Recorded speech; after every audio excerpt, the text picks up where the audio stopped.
From TMP to TTNG, for sure the cure and those tired meme jeans. Hella Kinsella and the promise ring.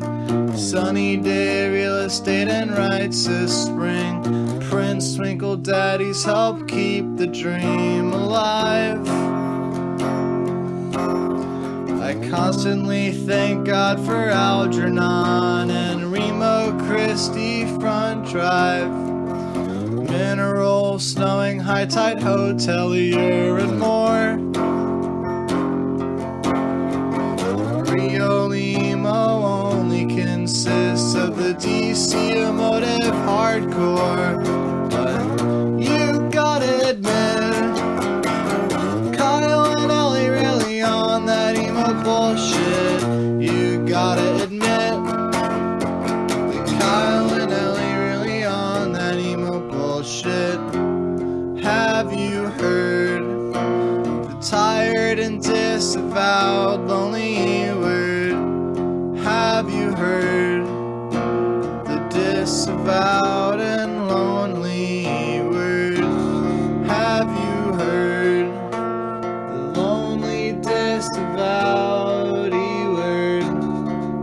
Have you heard the tired and lonely disavowed word? Alright, you want me to hit it? Let's hit it. Okay, episode 55 of the E-Word. Jam-packed episode. This is our follow-up to episode 54, which was the episode that we came back on. This one's a little more lighthearted, though we're going to do a lot of... we're basically doing trauma alert for what's happened in the past 3 months. Oh, fuck. Beautiful. This is Kyle. I'm recording here in Madison, Wisconsin. Joined again by Ellie in Austin, Texas. Ellie, what's good? Wouldn't miss an episode for the world, Kyle. Awesome. We have 4 guests with us. We have one who is Aidan from Jail Socks. Aidan, what's up? Howdy. Good to have you here. Pleasure to be here. And we have the entire band that is known as Guitar Fight from Fooly Cooly. Howdy, everyone. You sound like a fucking classroom. Hi, Mr. Cole. Before we get into talking about the 2 bands, Ellie, do you want to just do a little bit of follow-up on everything that has happened between our summer hiatus? Yeah, so we recorded like 3 episodes in a row, and we were like, okay, the podcast is like gaining steam, and then the wave of protests started, and which just kind of it kind of felt wrong to be taking up space in the internet sphere. So we decided we were gonna take a little break and just try and do what we could to like boost other elements of the conversation. And of course, you know, the protests are still going and injustice is still happening. I think the new approach that we're going to try and take is just to keep talking about it and keep taking whatever actions we can while also still attempting to live our lives. So yeah, this is the E-Word off pause. Mm-hmm. As far as like our personal lives, I think me and Kyle both were briefly unemployed. Kyle, you are currently employed now, and I am fucking writing 2 books. So, Fuck yes. Hell yeah. Yeah, that's what's going on. Yeah, I'm gonna try real fucking hard to. I'm gonna grab Ian Cohen and say, "Tell Pitchfork I'm the best music journalist of my generation, and just pay me to talk shit." We'd love to see that. How about you, Kyle? What's going on with you? Yeah, I lost my job in July. I had 40 days of unemployment, and then I found a job, which is lucky. Everyone with a stable job is probably going to get laid off by like the end of the year. I just don't understand how like we're expected to have no revenue in any industry and like it's chill. I don't get it. That's certified on chill. But yeah, I'm personally glad that we took our break. I think a lot of other maybe podcasts or just accounts could have shut the fuck up for a little bit longer. Yeah, I mean, maybe do more than just post like BLM ACAB like once and then just go right back to your fucking promo cycle. Yeah, I mean there were a lot of like Instagram accounts that maybe just kind of didn't talk about their band or their project or whatever, and they were just sharing protest and information, which is better. But yeah, one thing that we did try to do, we did a paywall episode. It was like the first E-word paywall episode we ever did. It was our Oh shit! Did everyone hear that? hell yeah. fucking the truck got angry at me. That was fucking Coleman getting a van to go to content. Duncan. The episode we did with Megan from Foxtails about getting Twinkle Dorks into hip hop. We put that behind a paywall, and Yeah, that was our first dip into doing something behind a paywall, and I think it was a modest success. There were we raised a pretty decent amount of money from just this stupid little podcast and an episode that no one really knew what was going to be about. If you donated and went in on it, thank you so much. We truly did stop at the top of our game because our most played episode was the last one that we released, which was the Brave Little Abacus one. it was that was like a 4-hour recording session too. I think It was like yeah, it was like 4.5. Damn. we fucking ground it out. Shout out though, because Adam was a fantastic guest, so open and warm and willing to talk about everything that went down. And we also did an episode that we didn't promote because it came out like immediately in the aftermath of all the shit. The episode we did with Cassidy, Emo on Film, which in retrospect was a pretty funny episode. I think it was just us shooting the shit. I think we made some interesting points about just like the emo culture in general. Yeah. If you have access to a Netflix account and Emo the Musical is still on it, I implore you to watch it. Like, just sit down, like, crank your eyes open with toothpicks and just, like, power through. Because it's a fucking trip. Never heard of that. That sounds like a lot. Yeah, it's a very weird experience. It's Australian, right? Is that what it is? Yeah. Oh. Which just adds another weird element to like how warped their view is of emo. Yeah, it came out in like 2013, and they were acting like it was like right after the Black Parade came out. Jesus. Lots of Broadway singing. There's like a quote unquote emo band in the movie, and all their songs sound like fucking the starting line B-sides. It's real weird. That's wild. Yeah. Any other personal updates or E-word updates you want to alert people to? I think we just about covered it. I'm like I'm ramping up to my own like announcement with the books and stuff. So I'm like announcing the announcement right now. I'm like posting a picture of like a guitar case and just saying soon. Big things coming. All right. So let's talk about the new Guitar Fight record. No. You're sick of this press cycle? If we must. Yeah, Soak is out. A bit of a surprise drop, kind of. Yeah, it was more of just like, I didn't feel like sending emails to labels, and we were just like, fuck it, like we have it, we can just drop it, so we did. It's hard. I like how Middle of Night is literally like just an easycore song. Easy. That's the goal. We're on that train. Like, have you ever heard of the band Can't Bear This Party? I don't think I have. For some reason, the best like easycore bands of the 2010 wave had like bear in their name, like Can't Bear This Party and Abandoned by Bears. I think that if you're writing like easycore, I think you should check those bands out. Oh, this looks incredible. Yeah. 2012. Nice. Major key breakdowns since I have a friend who, like, anytime something comes out that sounds like vaguely easycore influenced, he just texts me Easy Revival 2K whatever. And it's been 5 straight years of him texting me that, and we still don't have an Easy Revival. We're one step closer with the Guitar Fight LP, I think.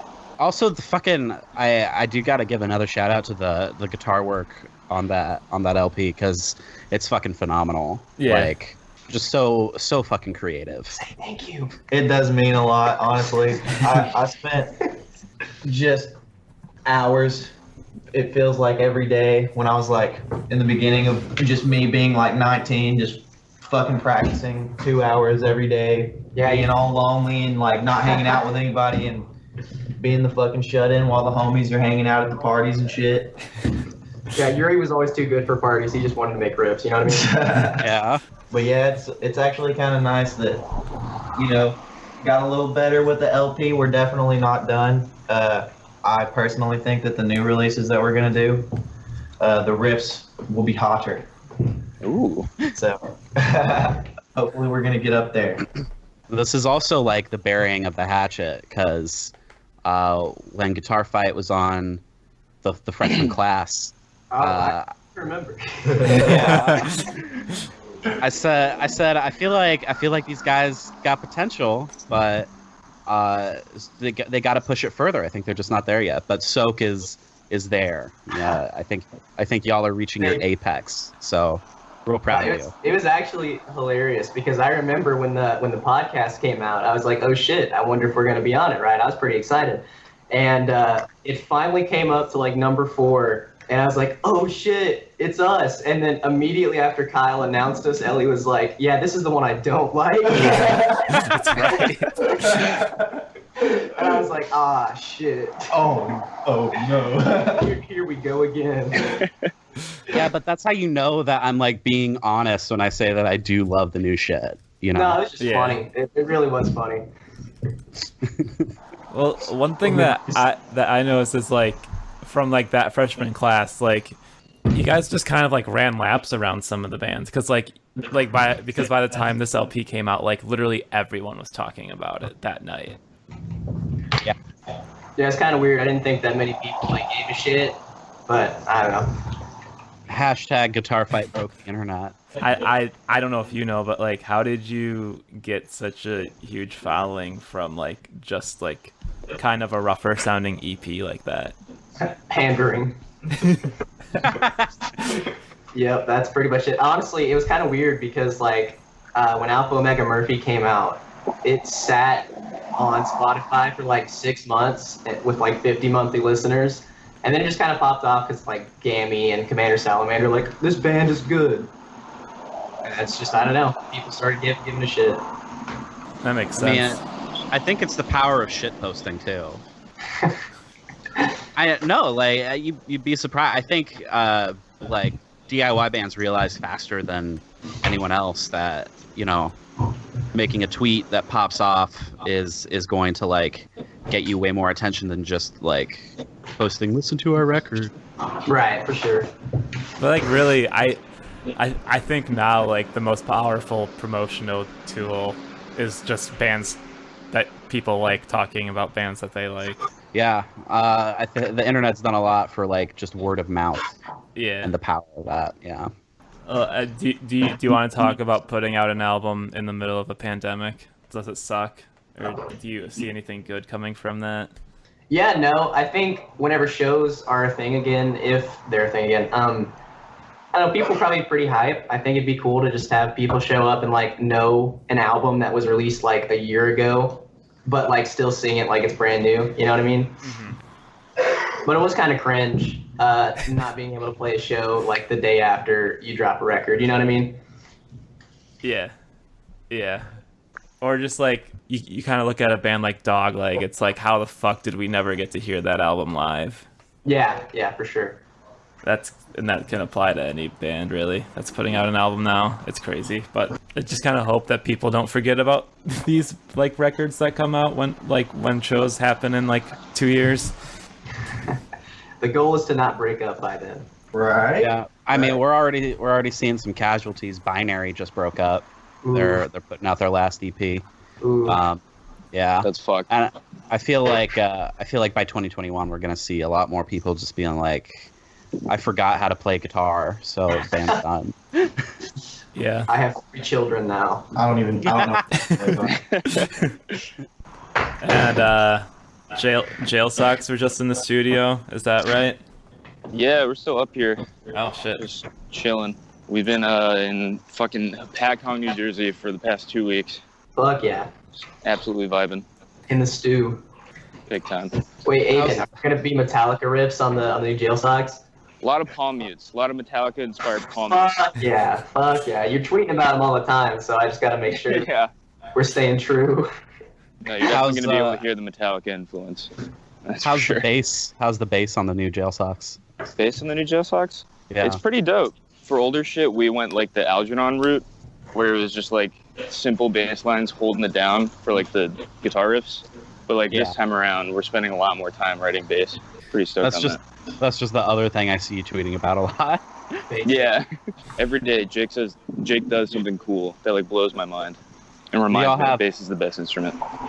Thank you, If I played an instrument, I think I would play bass. Like, It's cool. yeah, it's just the instrument I identify with the most. Yeah. Bass is Virgo. Do y'all have like a schedule plan for like putting it out or anything, or are you just like playing it by ear? We're playing it by ear at this point because everything's so confusing for everyone right now. Yeah. Yeah. I'd like to put it out immediately, but it's I probably was not. listening to Axe to Grind, and they were talking to like booking agents and promoters, and they were like, we've had to like book the same tour like upwards of 5 times. There Like, was Oh, someone yeah. that was on 13 or something like that. Bummer. yeah, That's fucked. they got save the dates put down for like 3 years in the future, and like 10 people like holding for the same spot, just waiting to see like who drops out. Yeah, it's such a fucking mess. Very strange. Like, I think our next show, like on our schedule, is Fest 2021. But like, that's probably not even gonna happen. But also, congrats on Fest. Hell yeah. Thank you. Very excited about it if it happens.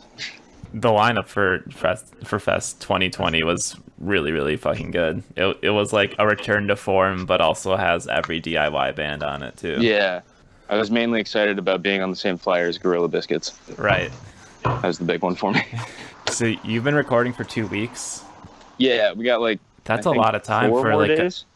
I feel like so many DIY records are like 1 week max. I mean, that was our original plan, but we just decided to say fuck it and like spend a lot of time on it. That's sick. Can you say like who you're recording with or anything like that? Yeah, fuck it.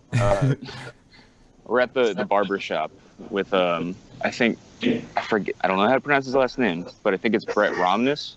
He did like the last couple of Free Throw records. Oh, shit. Okay. Yeah. That's awesome. Very That's a good stoked on fit. it. All Anyone right. else got any like plugs or promo they want to do real quick? So we're going to the studio in October, and we were recording 4 releases that are all better than Soak. Oh my god.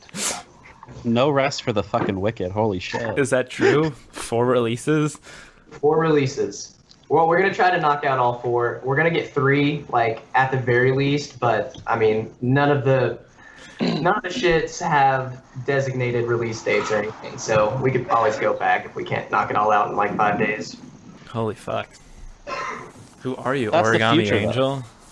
Yeah. Out of the 4 releases, how many are full length? None of them are full length. We have. It is. That would be fucking wild. Yeah, it's basically like 2 EPs and a split, That's dope. Sick. and then a couple extra songs. So we'll see how that goes. I think that might be the future of putting out music, is just like a constant deluge of like singles and short releases. Yeah, for Yeah. sure. Everyone's attention spans are just getting shorter by the day. Yeah. Mm-hmm. Especially being stuck at home.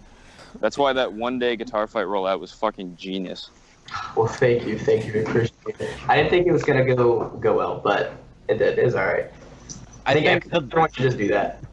I think the thing that really like boosted it was just everyone posting, "Oh shit, I got the new guitar fight like leaked," and then you just put it out the next day.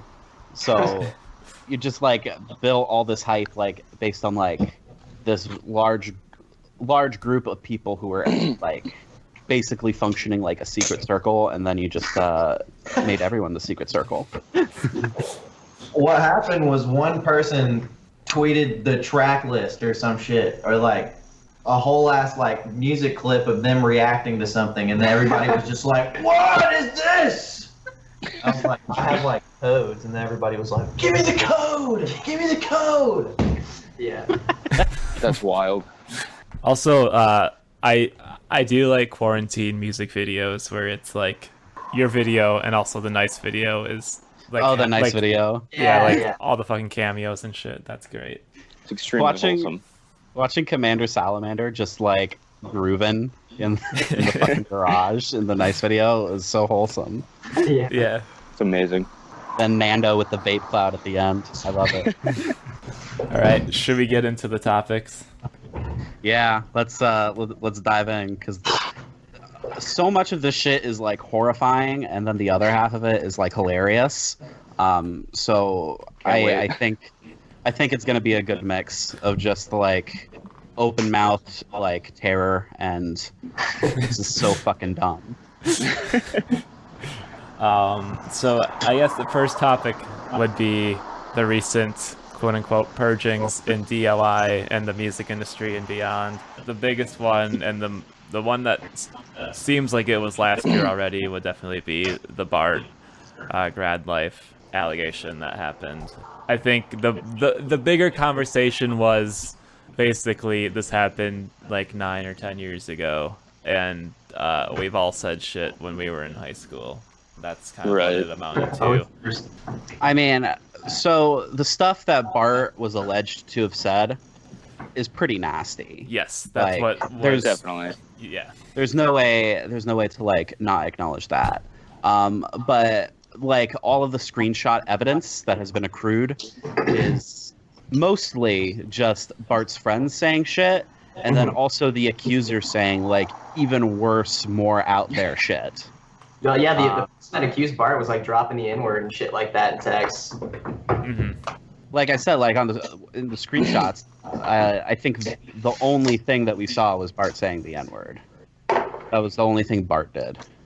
And then everything else was other people and also the accuser. And it's just like, it's really weird because Bart was like 14 when this happened. So like literally a child, like literally just left middle school. Yeah.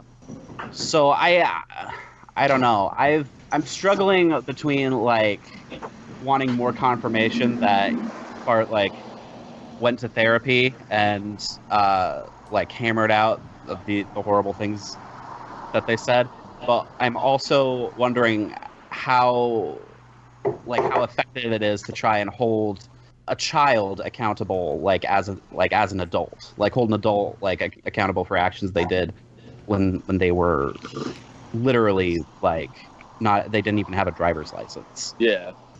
And then the way that people were talking about it, I feel like the lack of nuance was insane. It reminded me of like 5-year-olds like telling you not to say shut up because it was a bad word. Definitely. That was definitely a strange one. I feel like 14 is very young, you know? Yeah. But then there were like tons of people saying like, "Oh, I'm not surprised." Like shit like that like just kind of adds more nuance or just more like what the fuck do you know that we don't know type of stuff. Exactly. Which I fucking hate. Yeah. Like when people just post. If I catch any of my friends listening to asterisk on Twitter, we're about to have a fucking fist fight. Like, there's a fine line between like not outing someone to protect the accuser and just like showing off that you are in the know about something. Mm-hmm. I think if you really are like not trying to out someone, then just shut up about it. Yeah. That's fair. Because otherwise, all you're doing is trying to attract attention to something that the people involved, like including the person who was harmed, doesn't want to draw attention to right now. Yeah. I guess at this point it is good to clarify that Bart is like a full-time Mom Jeans member, and I think counterintuitive, I don't know if they still did, but they removed all of the Mom Jeans and Bart records from their store. Really? Yeah. So Bart is still Mom Jeans? So I could have swore that Eric said something about like kicking Bart out, but I don't know for sure. Yeah, that's the last thing I saw. Yeah, I think I saw something like Bart's gonna take a step back. Yeah. okay, Right. gotcha. Okay, yeah, I didn't see that update. Basically, it looks like Best Buds is in the store, but Bart didn't play on Best Buds. True. Not a best bud. Shit. Sorry, Bart. A medium bud at best. Yes, you were just a bud. Did y'all see the shit where Eric from Mom Jeans is like messaging people through like their store or some shit like Yeah, that? Because yeah. that was kind of off-putting.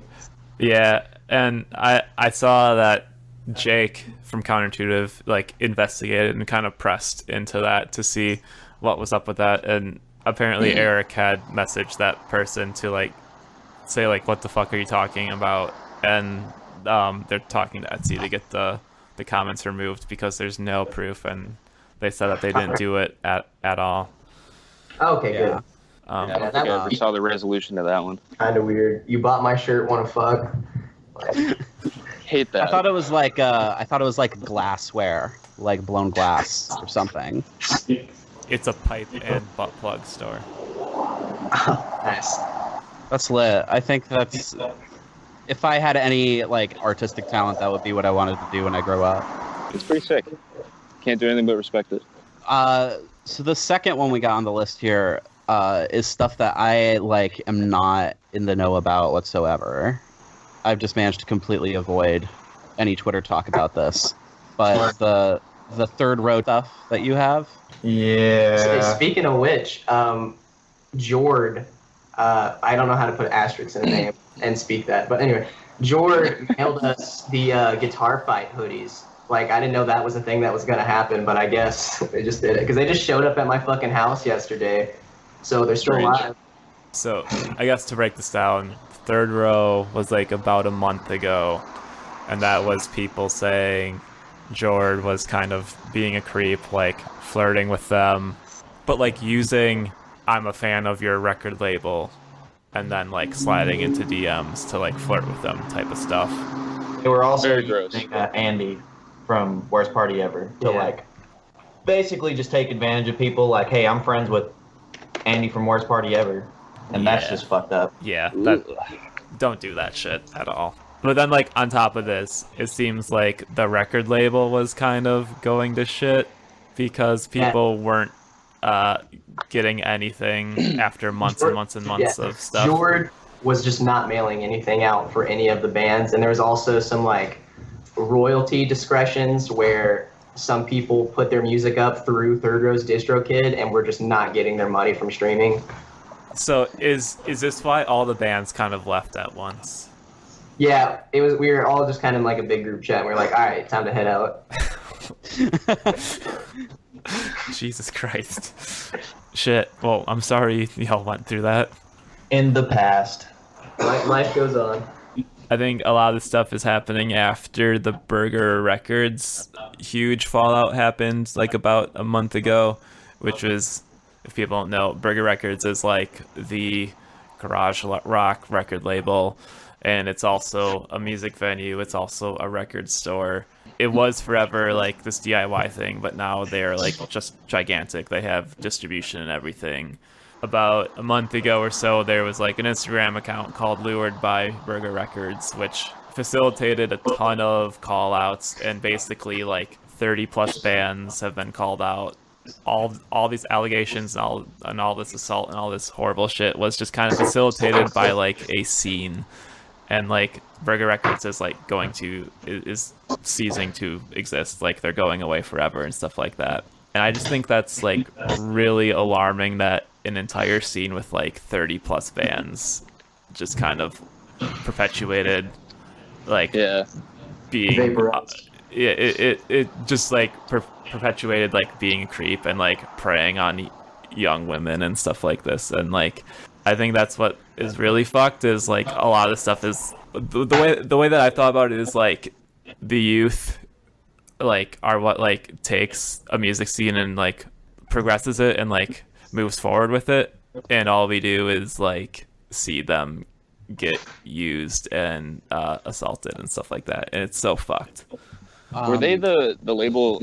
I didn't like see much about the whole situation, but weren't they going to do like an offshoot kind of thing called Burr Girl Records or something? Yeah, After this happened, yeah. So basically, to like, try and like save face. so one day it was them saying, no, we never did this stuff, and then the next day it was, okay, the two guys that run it are gonna step down and let this like woman run it, and then everyone was like, fuck no. So then they were like, okay, we're going to delete everything. That's wild. That's some mad Kamala Harris energy. Girl boss energy. Girl. Do you think the new owner of Burger Records exercised girl power by making excuses for all the shit? The way that this was literally like a switch got flipped like overnight kind of reminded me of the Power Bottom situation from a couple years ago. Like it was just like done. There was no recovery. Yeah. Except it's not just Power Bottom. Like Kyle said, it's 30 fucking bands. Like just all participating in like this interconnected web of coercion and bullshit. And that's fucking horrifying. That is fucked up. It's like some NCIS type shit. Yeah. Yeah. Some deep corrupt shit. Yeah. And Swimmers was involved in all that, right? Oh shit! Was that? Yeah. There were some bigger bands that were like kind of adjacent to that scene, like Swimmers and the Growlers. I don't know who the Growlers are, but they're like massive. Yeah, definitely heard the name. And the crazy thing about Swimmers is that there was just like these really bad accusations leveled against the member of Swimmers who is Billy Joe Armstrong's kid. Oh, that's right. Yeah. Wow. And Billy Joe Armstrong has said nothing. Fuck. But which, I mean, I understand because there's probably like legal stuff involved. It would just make me like unbelievably sad if my fucking pop punk dad just was like bringing kids up in an environment where coercion and sexual abuse is just like okay. Mad fuck. That's fucked up. So that's been troubling. And then Ellie, you brought up all these cancellations that happened in hardcore, many of which I didn't know about. This happened like a couple years ago too, when Zach from Stone/Expire got called out, and then and then the Hardcore Predators Instagram page popped up and was like asking for more information about people, which I don't know if that's necessarily a good look, but it literally feels like this was just like a recycling of that, because it was just like a huge fucking wave. Damn. And some of the bands just like kicked out the member and went on, like Take Offense just kicked the person out, Dead Heat just kicked the person out, Chamber just kicked the person out. And then there's stuff that's a little bit more complicated, like Homewrecker. Matt Barnum from Homewrecker got called out, and there's just been like the band disintegrated, but there hasn't been much word from like other bands that Matt Barnum was involved with, like Harm's Way, for example. Culture Abuse just fucking imploded. And the culture abuse situation, the culture abuse situation was fucked. Yeah. Because the first thing I saw from it was the apology. And I was like, this is like a really good apology. Like, this person seems to like outline all the actions that they did. They're taking accountability and not using their disability as like an excuse. And then I read the actual accusations, and he didn't like address any of that shit. Yeah. Like, I had the same experience going through that. Just like so deeply fucked up and insulting. That, I think that one was like especially a blow, because Culture Abuse was like a band that really did a lot for making like people with disabilities feel like they had a safe space at shows, and like being representative of those people in hardcore. And it's just, that's just fucking gone now. Then there was the Ghost Inside, where the drummer just said the N-word. The drummer called a member of Brace War the N-word. Oh my god. And the Brace War member like called it out because the Ghost Inside was like, being loud about Black Lives Matter, and he was like, you can't be loud about this shit without like acknowledging that one of your members did this, and he called me and apologized, and it was fucking bullshit. And the Ghost Inside is, I think this might have been like a bigger hit to their career than the fucking like van flip.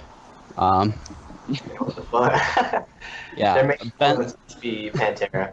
Bent Life got fucking cut off the knees because essentially the fallout that happened 2 years ago, lead singer did, again, what I thought was a really good apology, and then it turns out that he was just still doing shit. And Fuck.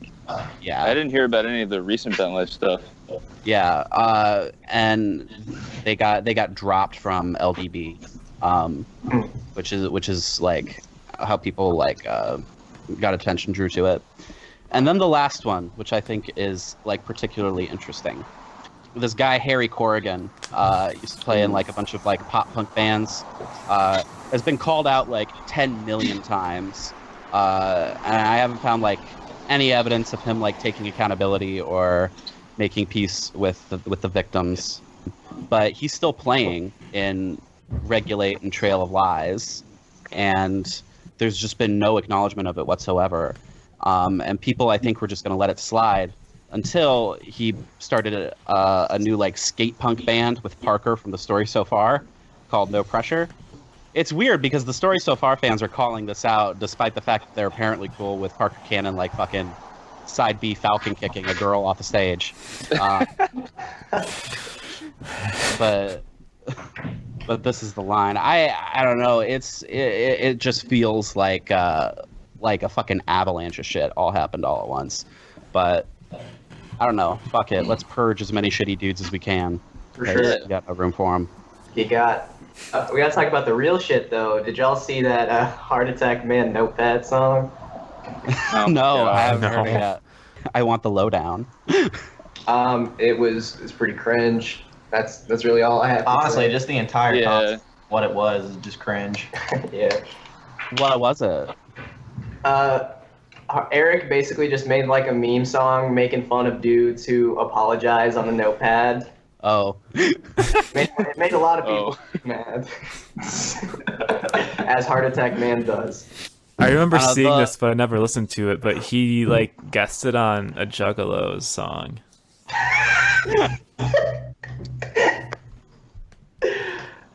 Sorry. The only thing I heard about Heart Attack Man recently was when someone tried to like invent beef with them over the fucking DIY hierarchy thing. Right. And because Heart Attack Man's internet presence is just like advanced irony, I think it's impossible to like quote unquote win a beef with them. That's true. But I'd agree with that. But I think that like this last week was just not a good week to be a member of Wasted Space, because Wasted Space did the initial DIY hierarchy tweet, and then also the like another member of Wasted Space said the thing where like I'm sick of like all these alt kids. Wasted Space is only one person. Oh, okay. So it sucks to be the only member of Wasted Space this week. Sorry, Mike. Yeah, I love you. Oh shit! So who was the person who did the fucking who said the fucking I'm sick of all these alt kids like That was- claiming That was to be definitely Jack Yeah, Morris. it's Jack He runs he's one of the 4 people that run Flea Collar tapes. Oh, okay. I think that whole situation was just funny because yeah, the original tweet was cringe, but okay, let's just like bully a 19-year-old off the internet for posting cringe. Yeah, it was a fun week. I feel like everybody was at each other's throats a little bit, but it was just kind of fun. All in good fun. Yeah, I don't think anybody was like really like deeply upset by that. Okay, cool. What was the point of the DIY hierarchy thing? I never saw it, and I can't find it. I don't know, but it's funny. Yeah, well, No one really knows what they were going for. Just word pizza or salad, whatever the fuck. Word salad. Actually, word pizza. I mean, the only thing missing was, you know, just like slapping the word capitalism at the end of it. Yeah, and Definitely. I did see someone say that it was bold of Nice to put the entire DIY hierarchy on their album art. That one was good. that cracked me up. Kyle, where do you think we are in the DIY hierarchy? I don't know. Tippy top. Low mid tier. Yeah, low mid tier. I'd say you're maybe like a priest or something. A priest. The jester. You're at least a rook. I wonder if I should do another "Let Me Roast Your Band" thread. I think that would be fun. Yeah, that was good. Oh, that was classic. I'm glad people still remember it. That's like in a deep, repressed part of my memory. It was like the only time that someone's ever like given like a solid jail socks roast. Oh, thanks. I appreciate that. Okay. That's my only talent. That's a solid one. So, the next ridiculous situation that we're going to be talking about is the Mike Kinsella Juneteenth thing. Are y'all familiar with what happened with that? I don't know shit about this one. Oh, there's layers to it. Mike Kinsella, Doug. Okay, so basically, Mike Kinsella was like, okay, Owen's putting out this album. And then someone was like, what are you doing putting out this album on Juneteenth? Like, especially during like this extremely fraught time. And Mike Kinsella didn't answer, and then the person like kept going and saying like, I want to sell drugs to your kids, like just trying to like provoke a reaction. And then Mike Kinsella like screenshotted like a DM interaction they had with this person where he was like, fuck you, and then basically like sicked his entire fan base on this kid. Like, granted, the person I think should not have continued to try and like goad a reaction at a mic after the initial thing fell flat, but I think it's like a real fucking irresponsible abuse of your platform to just be like, hey, here's this person who I feel has wronged me. Can all the thousands of people who follow me on Twitter harass them, but not really? Wink wink. Not really. Yeah. It also kind of like belies, like how institutionally fucked the music industry is, because there was like a lot of like superficial recognition of Juneteenth, but nothing like actually like concrete or like changing the way that black musicians are actually treated by the music industry. So it just felt like this thing was like representative of a systemic issue that any remedy of this particular situation wasn't going to have a systemic impact. It was just a mess. So there's a couple of holes in the story. Mike did pledge that he was donating all of the Bandcamp money from the album to Juneteenth. Okay. The person that did this was the drummer for Oso Oso. He also wrote a Medium piece about Mike Kinsella bullied me. Oh yeah, I do remember the Medium piece because I actually talked to this person like. Oh really? On like I DM'd with them on Twitter, but I didn't know they're the drummer for Oso Oso. Yeah. I feel like both people kind of exacerbated the situation because like the person who was like, I'm gonna sell drugs to your kids was like, here's my experience with Mike, and then Mike was just like, look at what this person threatened my kids by doing. So the other thing is like fucking Phoebe Bridgers released her album on this day too, and like didn't do anything about Juneteenth as well. That's because she's indie queen and she can't be criticized. I know, and that's how like I'm totally torn on like I think everyone did everything wrong in the situation, but also the industry like did fucking nothing about it. So yeah, that's exactly what I told this person on our Twitter DMs. I'm like, I'm sympathetic to what you're saying, but I think everyone came out of the situation looking like a huge jackass. Yeah, definitely a lot of layers to that one. Yeah. Did Oso take an L for that one, or? Well, I mean, I didn't even know that this person was connected to Oso Oso, so no. I mean, I don't know if they're like a full-time drummer, but that's definitely the Audio Tree drummer. Oh, word. Because I don't even know if like there's actual band members for Oso Oso these days. Yeah. Yeah, I didn't even know that was the thing happening. But then again, I've listened to like 2 Kinsella songs, I think. So. I will say though, I think that Mike's reaction to "I'm gonna sell drugs to your kids" was a little over the top, because if I had kids, I probably would just think that was funny. Yeah. Me too. That's definitely really funny. Threatening to sell drugs to Mike Kinsella's children. Yeah, and people were like concern trolling about how fucked up it was, but I think if it's that clearly a joke, there's no point in like getting your feathers ruffled about it. Well, I think the real problem was just the continued escalation on both sides. Yeah. All right, let's talk about shows aren't going to be coming back for a long time. Does anyone have any like predictions as to when you would be comfortable playing a show, or when you think like touring will happen? I feel like 2022 will be the year, maybe. Sweet.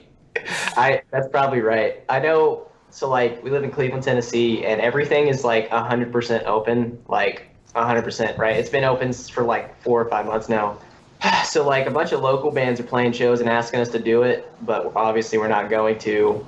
I don't fucking know. I think it's kind of weird. Like everyone on the internet's like, hey, don't play shows, and then all the fucking like 35-year-old men in Leonard Skinner cover bands are like, yo, Guitar Fight, you want to fucking play a show? Yeah, everyone playing shows right now is no offense to those 35-year-old men, but also offense. Huge offense. Wait, what was that about everyone playing shows? I couldn't hear you. I think your signal was fading. Oh, true. Yeah. Sorry. Oh, I forgot about all that. I North Carolina shit. Yeah, I like forgot about it, and then I remembered, and I just searched Fading Signal on Twitter, and apparently the kid from Fading Signal got like called out for something. Yeah. It's advanced humor. I mean, I don't know. I think we follow each other on Twitter or something. I didn't know anything about like this person getting called out, but there was like a very aggressive Twitter thread that had like 20 likes. Yeah. that I found it in.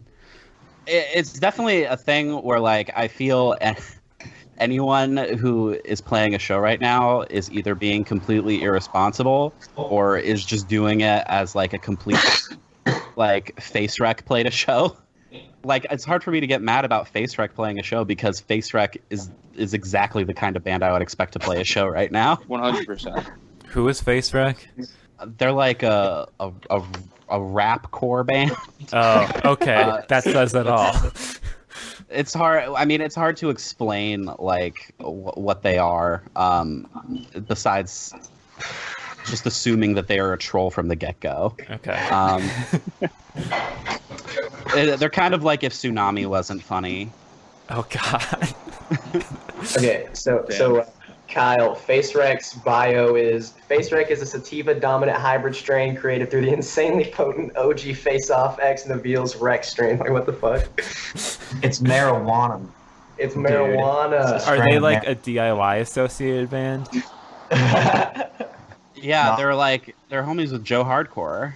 Oh fuck. Yeah. And on the subject of Joe Hardcore, did anyone go to This Is Hardcore back in August? What Did happened? that actually happen? No, I don't think it happened, Okay. but they never said that it wasn't happening. Very strange. What's the Chili Dog show, Kyle? So there was a there was a show in like Long Island or something that was like all hardcore bands, and the rules were you had to buy a chili dog if you were going to it, and then people were like lighting it up on Twitter and stuff like that. I think the Why discussion. a chili dog? I don't know. I think it was like a restaurant having a show in their back room, and Okay. I think the chili dog was like a means of, okay, this is a restaurant having live music instead of this is a show. And people makes were sense. like debating it online because it's like people that aren't actually from New York was like, why are you having a fucking show and shit like this? And then it turned into people being like, you're snitching on a live music venue and bands and shit like that. Oh. I mean, people think that they're like underground shows right now are popping off, but really just everyone kind of like looks dumb. I think like the chili dog show kind of represented like, if you can somehow swing having a show, are you like canceled? Because it seems like there's just zero tolerance for shows, and I'm totally on that side. Like, don't fucking push it. Definitely on board with that one. I think like I don't think that your situation is special enough for you to play a show when there's a whole bunch of bands that are actively losing out on revenue because they're being responsible. And the people who are having shows right now are the people who are drawing 7 people anyway. Yeah. Yeah. All the same kind of person. I keep seeing like the local bands defending playing shows like, I treat my band like it's a business. And it's like, bro, you aren't making your living off your fucking country happy hour band. Country happy hour band. Honestly, if this scene is so worried about creating a safe space, then why the fuck would you risk putting your 7 very dedicated fans at risk of fucking deadly disease? Straight up. All 7 of them. All 7 of them. It's a safe space for coronavirus. One of them's Yeah. Yep. Are y'all over like live streaming and stuff like that? Or does it seem like people are over it? I'm not really over it as much as like it feels like the whole scene, like as a unit, is over it. I I think feel like it just ended. we haven't done one yet, but I think we're gonna do one with like the alternative or whatever. So hopefully at least 7 people, at least hopefully 7 of our dedicated fans tune in. We need a live stream revival. COVID part 2. Easy live stream, #2020. I don't know. It's just like, I think the reason people are growing sick of it is because it's not like watching a show on Hate56 where you can see people like going off for the band. Right. It's just the band. It's you're basically watching a band practice, and there are very few bands I think who are like interesting to watch practice. Maybe Rites of Spring would have been cool because apparently they broke instruments in practice, but Oh my god. most people are not like rich enough to be able to do that. Yeah. Yeah. I also feel like live streams became such a thing, like so quickly, and then all of a sudden you needed an agent to get on like the quote unquote right ones. Very weird. What the fuck? Yeah. There's definitely a point where people found out that they should start charging for them too. And that kind of was a sign of it going away. Definitely. I mean, like, I know that they aren't DIY bands, but like Beach Bunny did one. I think Dogleg did like a paid one, and then like, Yeah. which like I'm not against by any means because it seems like a weird thing that was free for so long. But yeah, I don't know how to make a live stream kind of special or like cut through the noise of like 20 other live streams happening on a Friday night. And I don't think we really figured that out. Real quick, just on the subject of Dogleg, I am still not over the Clerks music video. I know. That shit was perfect. It's so good. Just so fucking good. What's everyone's favorite quote from Clerks? I haven't seen the first one in ages, so I can't think of anything. What's your favorite quote from the second one? Same deal with the second one. Oh shit, okay. It's been way too long. My favorite bit from Clerks 1 is the 37 dicks and then in a row. Try not to suck any dick on your way through the parking lot. Yeah. That's a good one. I really like, there's a lot of fine women in the world, man, but not all of them are going to bring you lasagna at work. What? So let's talk hardcore, because there's a lot of shit that's been going down in hardcore, especially like recently. First things first, though. Rest in power, Riley from Power Trip. Absolutely. Yep. Sad shit. Just so overwhelmingly fucked. One thing that I really appreciate is that people mostly are honoring the family's request for privacy and like not speculating on what happened. But that's probably the best way to do this. I think there's no use in like talking about like the circumstances surrounding it. Just remembering and celebrating all the awesome things that Riley did and all the community building that he did. Definitely. Would y'all consider Power Trip like a metal band more than a hardcore band? I think I would. Like more like Yeah. a crossover Yeah. kind of band. Yeah, I mean, they definitely came from the hardcore scene, but I mean, the fact that they were touring with like fucking Anthrax and Lamb of God, I think they just like ascended to another level. Yeah. And definitely one of like the few like metal bands that I thought was doing like extremely good shit, like shit that hasn't been done a million times before. Yeah, that's a huge fucking blow, and the Texas scene especially is just like reeling. Like people are still talking about it, just their memories, and Yeah, I RIP. mean, they were one of those metal bands that weren't afraid to say like, "Don't come to our shows if you're homophobic" and shit like that. And yeah, everyone had only nice things to say about Riley, and like so many people that were like unexpectedly friends and down with Power Trip. That just says so much, you know. fucking Greg from Red Eye on Fox. Like, Yeah, Wild. I mean, fuck Fox News, but Greg wore a fucking Power Trip shirt on Fox News. That was Yeah. wild. Nothing but respect. You know, the craziest thing I saw was Coheed and Cambria tweeting, "Rest in peace, Riley. We were looking forward to making noise with you next year." So I guess there was a Coheed and Cambria Power Trip tour booked. wow. I think I might be turning a corner on Coheed and Cambria. Like, I still don't think that they're very good, but they're fucking fascinating. Could never get into that band. Welcome Home will always slap. It sounds like the Tetris theme song. That's probably the point. Vane is now Vane.fm. Like, officially. Yeah. Yes. Yeah, they're still listed as Vane on Spotify, but like all their like official stuff, and like they're booking on that fest in the UK that just came out. They're listed as Vane.fm, which I think is a smart rebranding because they just put out like a fucking remix album. It sounds like early 2000s Nine Inch Nails. Did you listen to that like quote unquote? I think it's billed as an acoustic track. No, It's just like a lot of silence with clean vocals on it. It kind of sucks. oh, that sucks.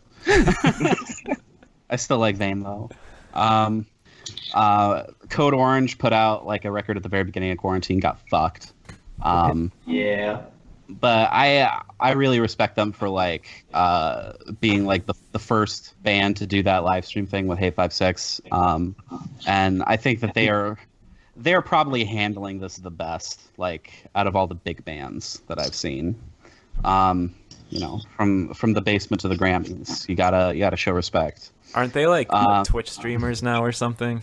I think so. Nice. I can't wait till they start selling gamer girl bathwater. I'd buy.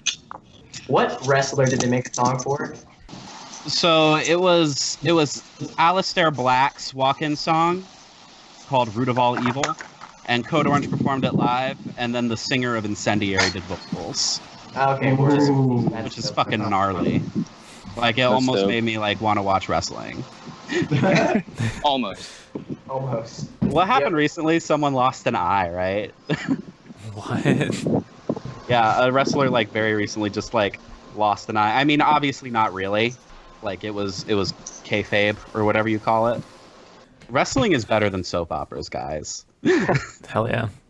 The fucking what's his name? Husker Du used to write for WWF. Yeah. I just read his autobiography, and I think it's real cool that he wrote the Daily Show theme song. But That's the version right. that you hear is the They Might Be Giants cover of the Daily Show. Yeah. That rocks. That's so lit. So with Code Orange, is it confirmed that Jamie's now just a front man? I think so. I don't know who the new drummer is though. People identified him because of his tattoos. I just saw Who that. is it?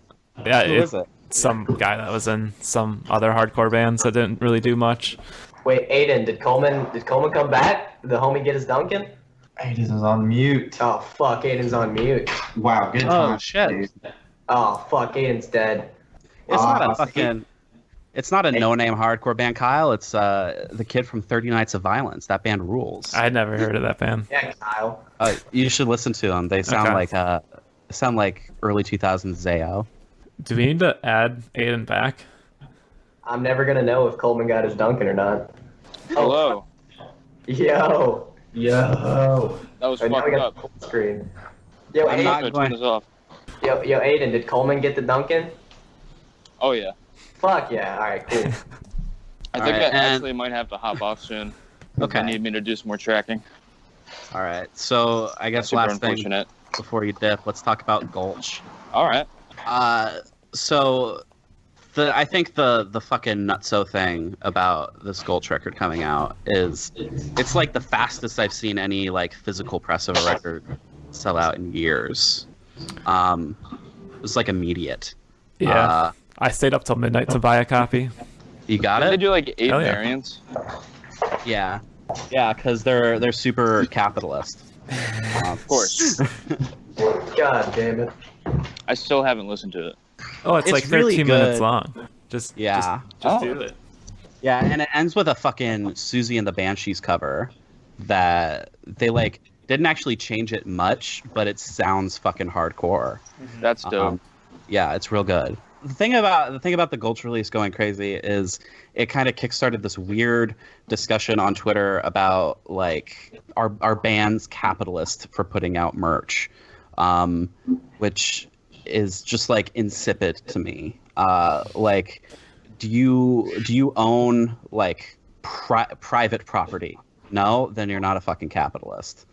And this band probably makes like tops like $30K a year split between 5 people. They're not fucking capitalists. They're just trying to survive. Also, apparently they're gonna break up soon. What? Yeah, David That's Anthony wild. did an interview with them, and they're like they have like a plan. They're gonna like do like one last release and then call it quits, just like for legacy reasons, I think. That's nuts. Weird.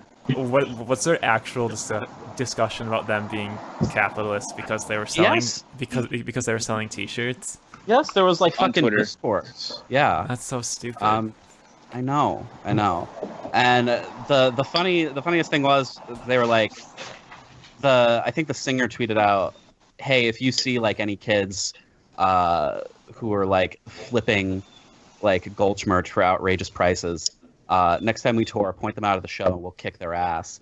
And then someone was like, "Oh, capitalists threatening to beat up capitalists. Such much irony." so Did y'all see that rapper Milo was sick of his records getting flipped, so he sold his newest record for $77 and it sold out. oh my god. Jesus Christ. Power play. By contrast, like Gulch did like a whole other pressing of the Sanrio hoodie because of how much people were like selling it for on Depop and shit. Like they went to their own pocket to do that. I don't think that's fucking capitalist. No. And don't they like press all their merch themselves? Yeah. Yeah. Someone in there was like, "Don't blame Gulch, blame it on the label." But I think that's also dumb and missing the point. Like, Yeah. even if it was the label, I don't think the label itself is capitalist either. Like, just absurd. So, are we at the last topic now? Sounds good to me. Which is, there's been some releases trickling out of emo and stuff like that, and hardcore in every genre. But I guess, like, what are you listening to? And, like, I guess the larger discussion is, like, what are your listening habits turning into in quarantine? Because I personally have been, like, listening to more podcasts than music lately, and I think that's just because my attention span is, like, I feel less inclined to check out new music and shit. Like, I haven't listened to the new Dikembe or anything like that, and I don't know why. The new Dikembe music video is great. They put out a video game, right? Was that the band that did that? I think so. All I know is they put out like a video and it was just like I forget the guy, but they photoshopped this guy's face onto a bunch of like clips of other bands' music videos, and it was really funny. That's tight. So I've like at the beginning of quarantine, I wasn't listening to anything. I stopped listening to podcasts and like music like almost entirely. I just like didn't feel any motivation. But it's starting to come back. I really like the new Be Well record, which is fucking dope melodic hardcore. This new band just came out called Every Scar Has a Story, and it's Rob from 108 and Tom from UNI, and it's just fucking like ripping. Like it's really really fucking good. And then I also like went on a binge of like garbage 90s rock, like. The Goo Goo Dolls. I've been on that Fucking shit. love the Goo Goo Dolls. Goo Goo Dolls are sick. They're so sick. Today I listened to No Rain by Blind Melon like 5 times in a row when I woke up. Oh, Kyle, have you heard the new Bright Eyes album? I have not. It's not bad. It sounds like Bright Eyes. It doesn't sound like fucking Better Oblivion Community Center, which I was afraid of. Is it a lot of piano? Because that's where we left off with Bright Eyes and Counter shit. No, there's like a weird ragtime song that's like the intro, with like just people like mutedly talking over it. But I mean that's nothing new. That's just like the first song from Lifted, basically. Yeah. It's also hard. Like it's weirdly harder for me to keep up with new things coming out during quarantine because I feel like I have no routine. Exactly. I think that's what's kind of choked my music intake. Yeah, I haven't been listening to much of anything. Haven't been keeping up with like any like new releases. I've just been like binge listening to the Beatles. What's your favorite Beatles songs? Right now, my favorite record is Magical Mystery Tour. Okay. I think that shit's like flawless. So everything on that. Who's your favorite member? Probably Paul, just to be safe. I mean, I think when I was younger and I wanted to be like contrarian, I mean the real contrarian thing would have been to like say I hate the Beatles, but that shit's corny. Right. But like, I was like, oh yeah, George Harrison's my favorite. No slander to George, but like the older I get, the more I think that Paul McCartney just wrote perfect fucking pop songs. Definitely. Twist and Shout, perfect. Perfect Amazing. song. Other than that, just a lot of Third Eye Blind and Matchbox 20. Fuck I yeah. can't fuck with Matchbox 20. That's like the 190s trash band that I can't get down with. I mean, that's fair. Do you think Third Eye Blind is emo pop? At least I the think first so. record? Yeah. It's I'm in so fucked glad up people are coming tunings. around to that. Yeah, it's in fucked up tunings. They're playing like an 8-string bass on it. Yeah. Also, just in case, my phone might die in the next like minute or so. So just want to put that out there. All right. If I cut out, I don't have access to a charger right now. If your phone dies, that means that you are free. I think I've been listening to a lot of Wrist Meets Razor and Alan Jackson. That's a sick mix. Did you have you listened to like it's not new, but like the last thing that Wrist Meets Razor put out, Take Your Shot, Fun Boy, that song? Yeah, that shit slaps. Slapper. Yeah. I'm really proud of Wrist Meets Razor because it started out as like literally just like bedroom screamo, but you know, Justin Fornoff, who was like a Vegas like hardcore luminary, joined, and also Brian Prosser, and I think they've just been like one of the most successful like of the screamo bands turning metalcore wave. I think they write like really like compact, powerful songs. So, hell yeah. What about the rest of Guitar Fight? Yeah, other members of Guitar Fight. I mean, lately I haven't really been keeping up with new releases either. I'm kind of having a hard time motivating myself to do anything lately, so I've just been kind of like trying to get some pep in my step, I guess. I've been listening to early Zayo. You said Zayo earlier. I love Protest the Hero. Just recently got into them, like probably one of my top 5 favorite bands. Just recently started listening to Frail Body. I Hell fucking yeah. love Frail Body. Yeah. Such a good band. Ostraka. I like Ostraka. Incendiary. 1,000 Mile Stare is like fucking amazing album. Perfect. I mean, that's pretty much it. And I just like started listening to Power Trip again because, you know, just sad. It's so fucking good. The live album is so fucking perfect. That band was unfuckwithable live. And there's this bit near the end where Riley's like, "Thank you very much, ladies and gentlemen, dirtbags, and everyone in between." And I was like, I feel so seen. And then Ryan's Yeah, where's the gone other member? somewhere. Ryan ran away. But Ryan's probably listening to like Hidden Machine. Yeah, he likes Hidden Machine, and he listens to Incendiary a lot too. Wait, I have a question for you, Ellie. What's your take on Horse the Band? So I think a lot of bands that try to do what Horse the Band did, like the Nintendo Core thing, come off like painfully fucking corny.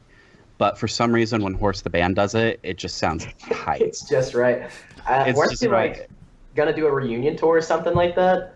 Yeah, and it just with everything going on, it just didn't happen. I'll probably send this to the Skype chat later, but one of my friends on Facebook runs like this this YouTube channel that uploads like really like obscure demos, and they uploaded like Horse the Band demos from like 2000, 2001, and they sound fucking unreal. So I'm gonna send that to the chat. Oh fuck yeah! Yeah. I asked the right person. Hell yeah. Do you listen to Sky Eats Airplane? Never heard of him. All right, if That's you a like good Horse the band. Band, you'll like Sky Eats Airplane. Totally. Yeah. Were Horse the Band one of the first bands to do that shit? They I think they were the first band to like call themselves Nintendo Core. Yeah. Like I don't know if that was like an actual like official term they used, but they like embraced it, and they're definitely like the biggest band in that scene for a reason, because they're the best songwriters. Right.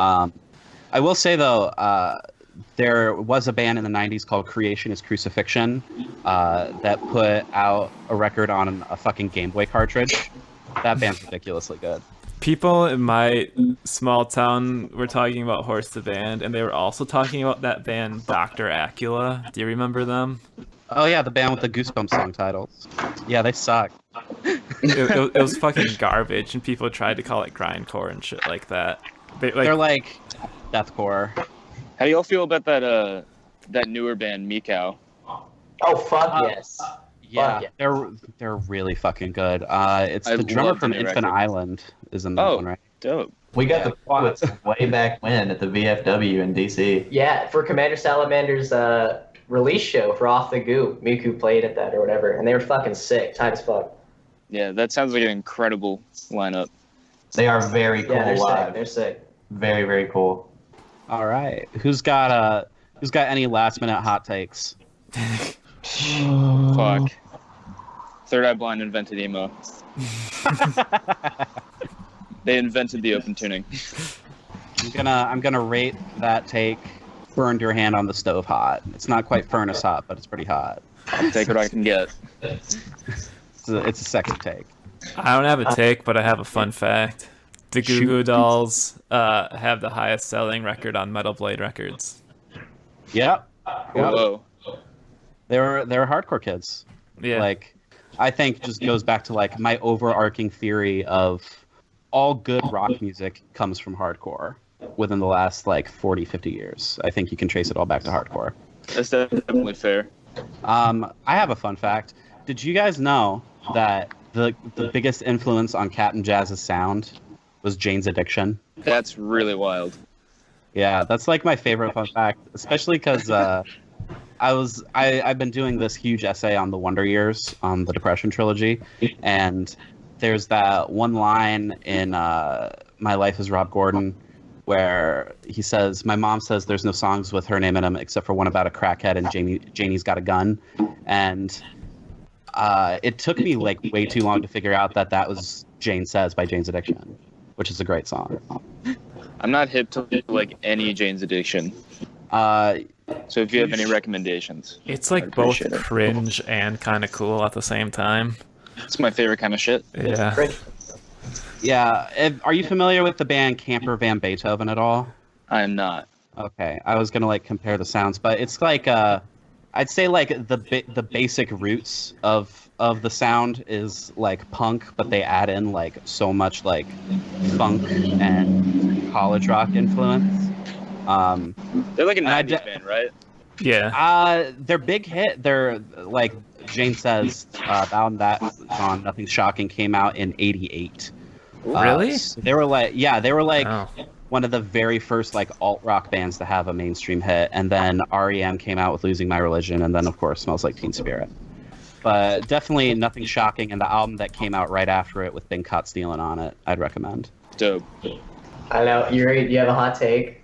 Mechanical keyboards are fucking stupid. They're too loud. That's my hot take. They hurt my ears. It's too clacky. Too clacky. I heard this recently and it like blew my mind. Is it pronounced Moog Sense or Moog Sense? Moog. It's Moog, Moog. yeah. That fucking Yeah. that blows my goddamn mind. I've been saying Moog my entire life. I live 2 hours away from the Moog factory in Asheville. Oh fuck. Oh, yeah, that's right. That's where that's Super at. dope. They have like a fest there, right? Yeah. You can like go into the factory and they have like a main lobby that's just like full of all their shit. You can fuck around with it. It's sick. That's tight. I was in Asheville once. So that place is pretty dope. Yeah, it's a pretty place, but it sucks. Yeah, I feel like you'd run out of shit to do there really, really fast. Tennessee blows hard dick. Yeah, hard dick. I will say, I think underground country artists do everything emo artists are trying to accomplish, but better. Who are some underground country artists that we should be hip to? Definitely check out Sierra Farrell. She is fucking awesome. Gus Clark, also killing the fucking game. And these guys aren't as underground, but like Tyler Childers and Colter Walls are both fucking awesome. Like if you don't like country music, listen to those country artists. They'll probably change your mind. Basically anything that's not on country radio that is country is probably pretty good. That's good to know, because I like when I do listen to country, I mostly listen to like older shit. And the only like recent country artist that I ever see people talk up is Sturgill Simpson. Oh, Sturgill fucking Simpson! Sturgill Holy shit! rocks, yeah. Holy shit! But fun fact: Sturgill Simpson actually was the dude who mentored Tyler Childers. Yeah, those two are like following that shit, and I think like Tyler Childers was supposed to go on the big Sturgill Simpson arena tour. That Did movie y'all Sturgill Simpson made is really cool. the movie? Or there's like a soundtrack that he made a movie for. Oh yes, yeah, I was yeah. about to bring that up. The Dead Don't Die, the Jim Jarmusch movie. It's That is really cool. I think that shit is freaking sick. If anyone is still listening at this point, watch The Dead Don't Die just so you can see fucking Kylo Ren say the word ghouls. And I guess my last hot take is that if you think that Arcade Fire is better than Motion City Soundtrack, you're a cuck. Is this like a brewing discussion somewhere, or are you just comparing the two? If Yeah, it's not no, brewing, if it's not it just brewing, popped. at least how to make it brew. Yeah. I like the It's first gonna- two it's- Arcade Fire albums. This girl I knew in high school was like the biggest Arcade Fire fan, and she worked at a record store for like 3 years. So that's the type of demographic that I associate with Arcade Fire, is people who still work at a record store in their hometown. I can't imagine still liking them though, because I wouldn't know. I've actually never listened to Arcade Fire. People just call them indie Slipknot. That's sick. Aidan's not here, but thank you, Aidan, for coming on. Thank you, Aidan. Yeah, we love you. Guitar Fight, thank you for coming on. I really like doing this episode. I feel like it was good to kind of talk about heavy shit last time, and then kind of like shake the dust off the shelves and get back into grooving with the homies. So Yeah. Hell yeah. we're gonna try and double down on new E-word episodes, and I'm gonna reach out pretty soon and see if we can get. I think Yeah. that'd be fun. Oh, fuck yeah. Let's That do sounds it. awesome. If that fucker would just accept my friend request on Facebook. He still has a Facebook. Yeah. We have like Basket case. Holy shit. Coming out with bangers today. we gotta take a sec, see how the long view of the situation looks. Oh God. When we come around to it again, I'm sure. Oh my god. All these American idiots. If you're upset about these puns, fuck off and die. My head is now brains too. This combo got brains. I feel like I just did a manual for like 20 minutes straight in Tony Hawk.